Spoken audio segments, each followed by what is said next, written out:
American Vandal season 2. We talked about the first episode last week of this mockumentary Yeah. Parody.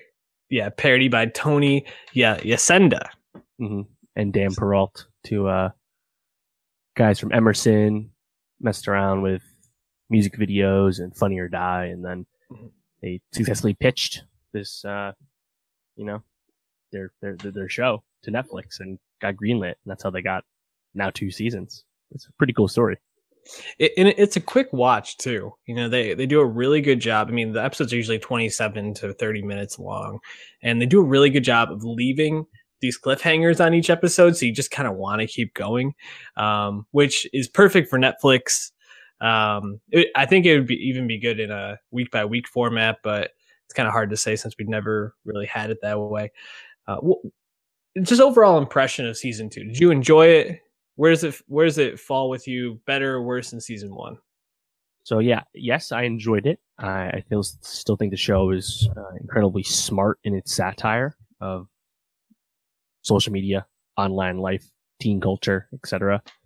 That being said, I didn't like it quite as much as season 1 because I thought their decision to have like a more darker story this time around unintentionally resulted in less laughs, at least for me. I think part of that was that there was no Dylan Maxwell this year. Dylan Maxwell was just a constant source of humor in season 1. And well, I think season 2, I liked Kevin McClane and I liked DeMarcus Tillman as, probably, the 2 leads apart from, Kevin and Sam. Peter and Sam. Peter and Sam. I just didn't think they brought as much humor, So that's kind of where I stand. I still think the show is impressive, and I hope they keep it going because it's such a natural fit for a kind of like anthology adjacent series where they're moving around and doing different things. They didn't really fall into as many of the pitfalls or framing devices they kind of established in season 1. They really tried to twist it around and stuff. And I see the revelations about the various characters at the end. It's definitely different from what happened in season 1. But I think, maybe part of it is that, Sam and, Peter, this wasn't their school, so they didn't have any personal connection to the majority of characters, right? That they were, interacting with. So I think maybe that was part of it. They just kind of felt like they were, standing next to the story and not being part of the story, almost they were just narrators. So, again, I still think it's good, but it wasn't as funny to me this time. Yeah, I agree. I don't think it had the funny highs that it usually does.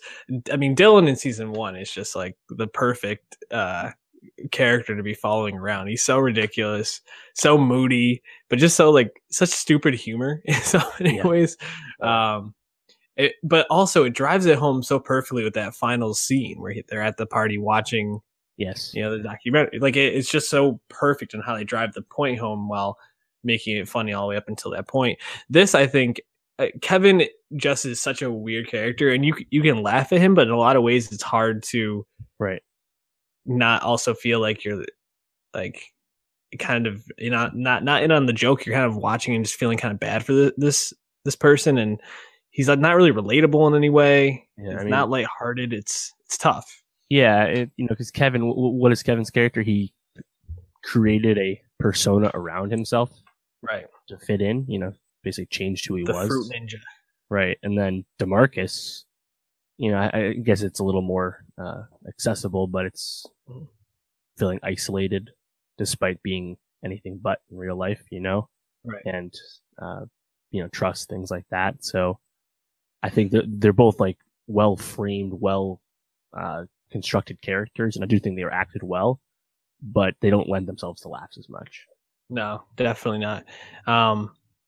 I think one thing I did like about this season is that I think they make it pretty inclusive without having to draw attention to it. And I talked about BoJack last week about how they really touch on different issues going on in society nowadays. I mean, one of the characters at the center of figuring out the mystery of this was a lesbian, and it wasn't even talked about anyway other than oh yeah, she has a girlfriend. Like it wasn't made a big deal. It wasn't drawn attention to, which I think is such a great step for just TV shows in general. And I think it speaks more to like the generation that we're in, that for a lot of kids in high school, that's just normal now. It's not a big deal like it would have been. I think even when we were in high school, that might have been a big deal.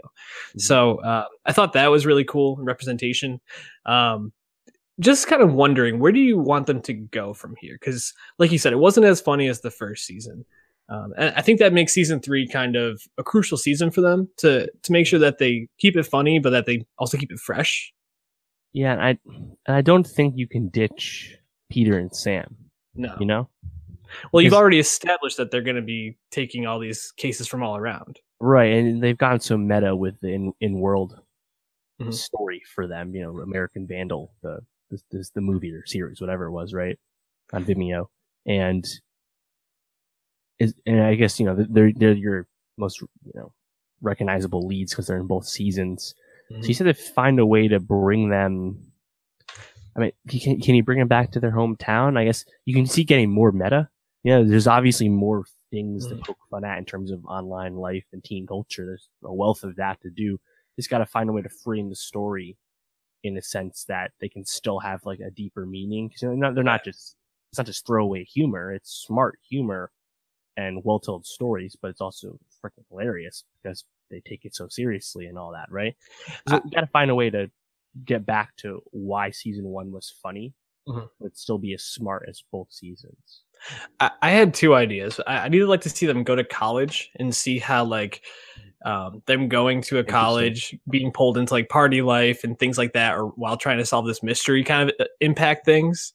I also like the idea of them getting contracted to do figure out the mystery of some like normal workplace environment, almost kind of like The Office in a way, but they're like going after people. I would like to see them do something like that, just because I feel like that would keep it fresh, and they could go in so many different directions with those. But I was just wondering if you had any ideas or anything you would like to see. Nah, college is a good point now that you say that.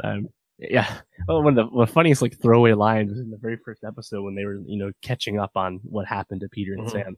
And it was like, yeah, someone called us about like a real murder. And we called the cops, obviously. You know? Yeah. Last question. Did you see the twist coming at the end? Nope. Yeah. I never really like looked that far ahead and try and figure it out, but I didn't see it coming. Nope. I was definitely trying to figure it out as they went. But I knew it wasn't going to be one that they were actually looking at. That's the only thing is, yeah. I was like, it can't be DeMarcus. We spent way too much time with him, you know? Also, probably my favorite gag of the whole thing was Hot Janitor. I just, for some reason, that was really funny. And then when they met him, he's just this major stoner. I was like, this is perfect. Like, such a good little thing to throw in there for like 10 minutes. But yeah, American Vandal, check it out on Netflix.